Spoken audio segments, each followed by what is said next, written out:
If you have ADHD, you might feel like shame follows you quietly, even when you're doing well.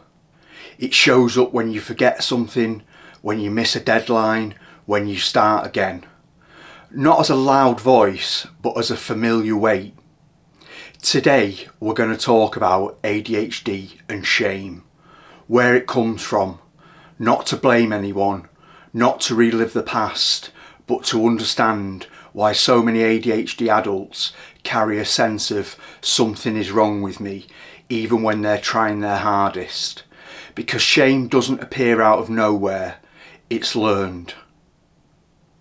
So shame is not a personality trait. Shame is not who you are. It's what happens when your nervous system repeatedly receives the message that you are too much, not enough, or wrong. For many people with ADHD, those messages arrive early and often. You don't grow up thinking, I have a neurodevelopmental difference. You grow up thinking, I'm failing at things other people can do. That gap between effort and outcome becomes a fertile ground for shame. How is ADHD misread as a moral issue? Well, ADHD behaviours are often interpreted as character flaws.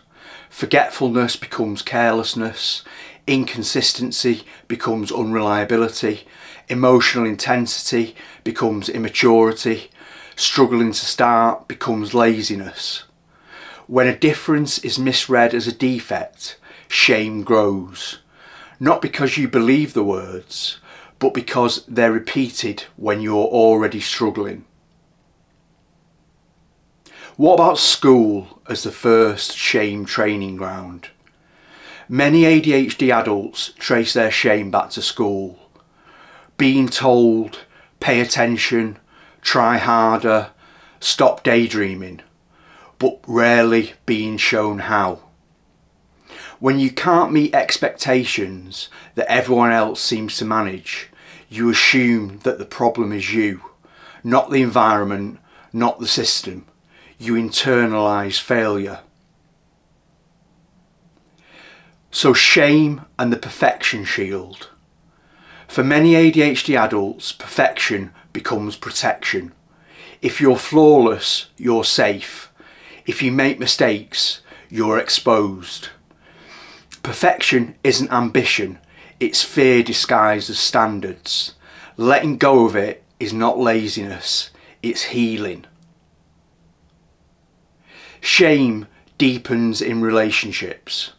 When people misunderstand ADHD, you might hear, you don't care, you never listen, you always mess this up.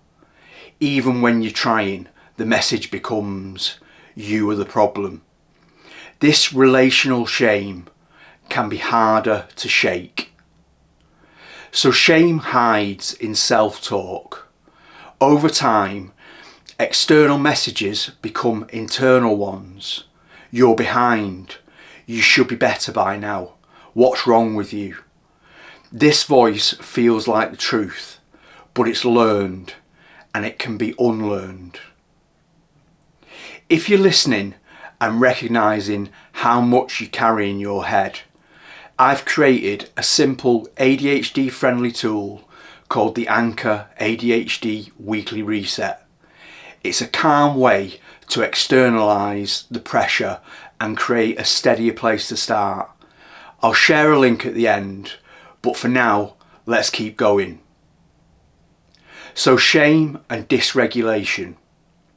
Shame isn't just emotional, it's physiological. It activates the nervous system. It increases dysregulation. It makes ADHD symptoms harder. This creates a painful cycle. ADHD struggles move to shame, move to more dysregulation, leading to more struggles. Understanding this is the first step to breaking it. And what about compassion as regulation? Compassion isn't indulgence, it's regulation. When you respond to yourself with safety instead of criticism, your nervous system settles.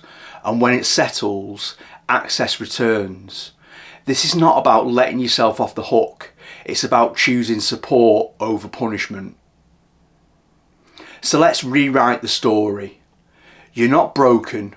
You adapted. Shame was never proof of failure. It was evidence of survival. And now you can choose something gentler. If you'd like a calm, supported way to reset and start over again without shame, you can download the free Anchor ADHD weekly reset in the description below. Also, please comment landing and I'll send you a link. It's not a fix, it's support. Take what's useful and leave the rest. And remember, shame is learned, and anything learned can be unlearned. That's all for now. Do subscribe and comment if you have any comments at all, and I'll get back to you. Until then, watch out for the next video, and I'll see you soon. Thank you.